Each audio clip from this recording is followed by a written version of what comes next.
Әлі балалар, бүгін мен сендерді фермадағы жануарлармен таныстырамын.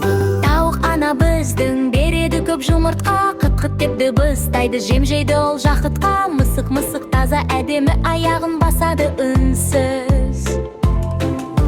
Мяу-мяу деп шақырады сүйкімді әрі мінсіз. Ит адамға адал дос, қақпаны күзетеді. Ап деп ұрып ойнап қиындықтан құтқарады.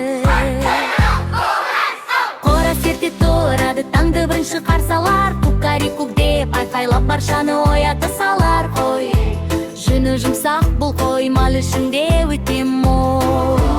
Мә деп дыбыстайды, терезеден қарап тұр. Сиыр бізге сүт берер, дәмі тілі еретін.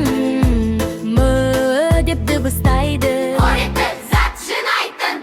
бұл сіздің фермадағы сүйекті достары.